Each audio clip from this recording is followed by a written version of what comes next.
Kasi may part-time ako sa office. So, yun ang isa. Nagbabiyahe mag-isa. Lakad-lakad para exercise. Hindi ko na antayin yung bus kasi yung bus 15 minutes. So, lalakarin ko na lang. Diba?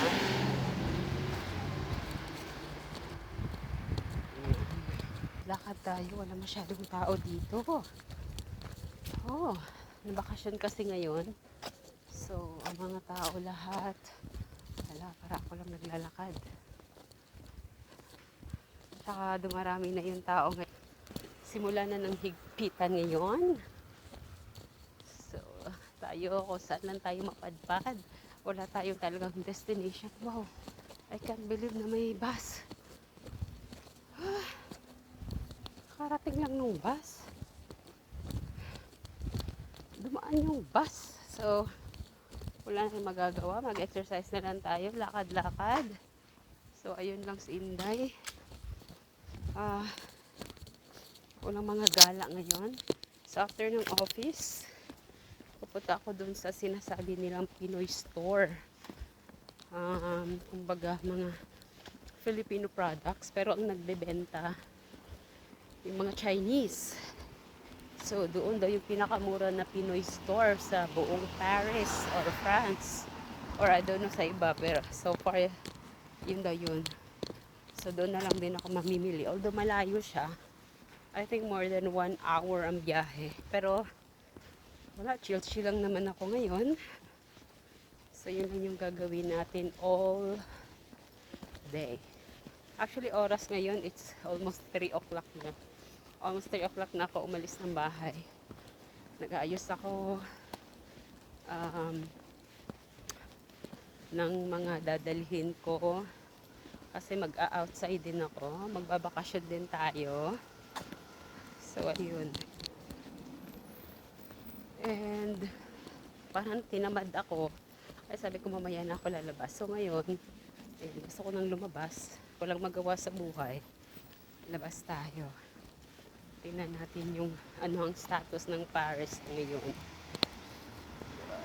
So, maglalakad ako mga 15 minutes from my apartment to the metro station. Doon ako sasakay. 10 minutes yan, exercise araw-araw. Papunta and pauwi din. Minsan hindi ko na inaantay yung bus kasi matagal. So like ngayon, ang ganda ng weather. Ang sarap maglakad-lakad. Walang katao-tao. Oh my God. So naka-red siya. Stop muna tayo. Baka dadaan.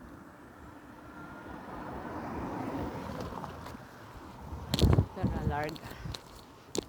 So ayun siya. Kahit pula. Kasi wala namang sasakyan. Although it's not good. So, ayun, si Dora the Explorer. Dora.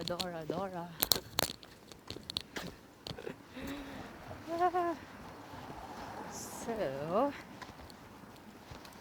ayun na nga at ngayon lang ako nagsuot ng short dito. Kasi, lamigin ako. Normally dito pag umiinit ng lunchtime.